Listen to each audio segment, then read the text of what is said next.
Here we presents the top 5 best mirrorless camera for beginners.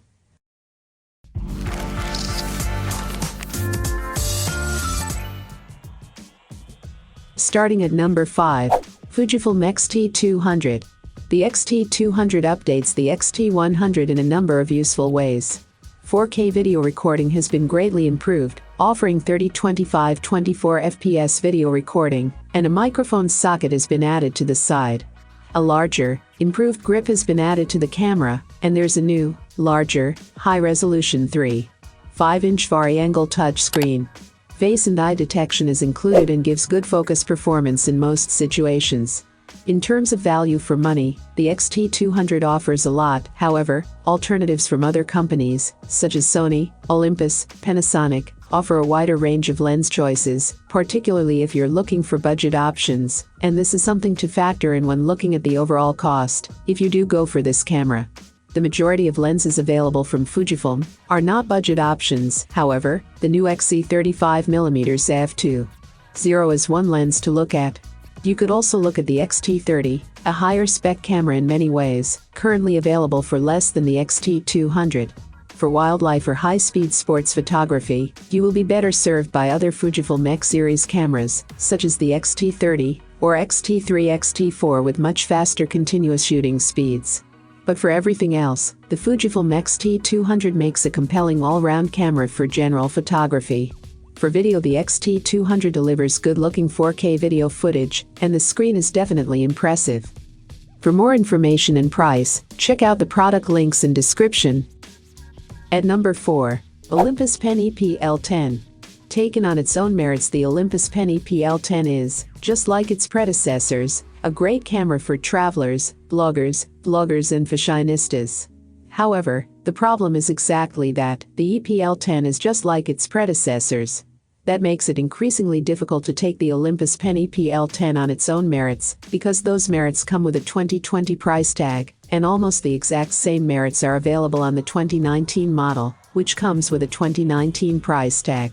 Specifically in the latter case, it's a fantastic first camera for non-photographers looking to get into the vlogosphere, as evidenced by the number of fashion and lifestyle vloggers who have embraced EPL cameras, which offer simple and stabilized 4K video with compact and capable lenses that deliver great image quality. At the heart of the Olympus PEN EPL10 is a 16.1-megapixel image sensor, which is certainly on the low side by 2020 standards, but it's still a very competent sensor that produces crisp, punchy, vibrant images. What really sets the EPL10 apart from the competition, though, is the 3-axis in-body image stabilization that offers 3.5 stops of stability. In layman's terms, that means you can handhold the camera at slower shutter speeds, or when using longer lenses, without worrying about camera shake spoiling your images.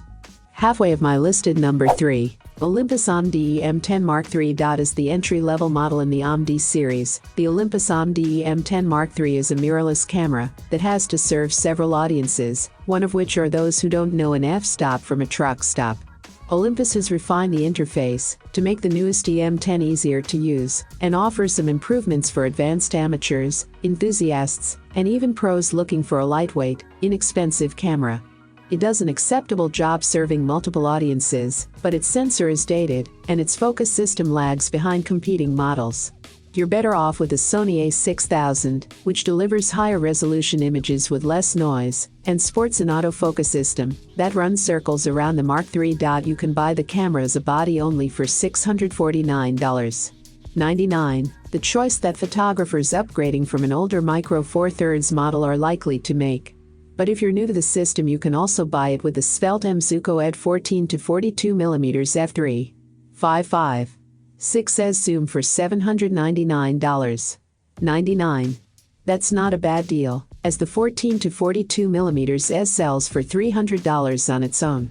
As mentioned, the control dials are larger and more comfortable to use.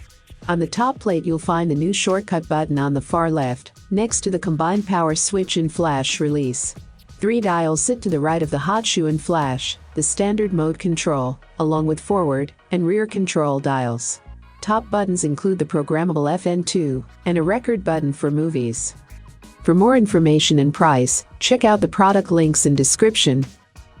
Coming in at number 2. HP Envy32. Designed as a true competitor to Apple's iMac, the HP's Envy 32-inch AIO PC features a 10th Gen Intel Core processor, starting at a 6-core i5 to 10400 chip, but upgradable to a 10-core i9 to 10900 CPU, if you need maximum performance. You also have NVIDIA GeForce GTX 1650 to manage graphics and base 16 GB of memory that you can upgrade as you please. Storage options blend hard drives and SSDs for plenty of space, while giving fast boot times and snappy Windows operation. Its hardware configurations make the HP Envy32 a solid system for both gaming and productivity, and the customization options make it an excellent pick if you want to choose specs for a certain task, plus the UHD display can handle the details if you work in design or editing. This system has a comfortable, luxurious design with great build quality, a fantastic display, and surprisingly capable speakers. And number 1. Panasonic LUMIX GX9. Panasonic is feeling pretty bullish.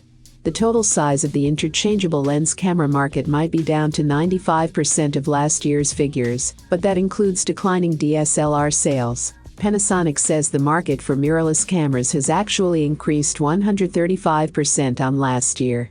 This includes 181% growth for the Panasonic LUMIX G range, with the most recent G9 and GH5 producing 65% of that grown between them. That's the background to the launch of the new GX9. It's a step down from the G9, with a smaller rangefinder-style body, though it maintains the same 23MP sensor resolution. It's designed as a premium street photography camera, and it does not replace any other model, which means the similar-looking but cheaper GX80 GX85 carries on. The autofocus system makes use of Panasonic's DFD technology, although it's based on contrast detect AF, rather than on a hybrid system that combines contrast and phase detect AF. Even so, it's fast and effective, and the lack of phase detect AF points doesn't seem to harm its performance at all. Externally, Panasonic has given the electronic viewfinder a 90-degree tilt mechanism, and the touch-sensitive rear display tilts up and down by 80 degrees and 45 degrees respectively. There are 2 control dials, one on the top plate to the left of the shutter release button and one inset into the rear where your thumb rests, and stacked mode and exposure compensation dials. I have included these product link in the description. You can check out this link for more information and latest price. Thank you for watching this video. Please hit the like button, share with your friends, and be sure to subscribe.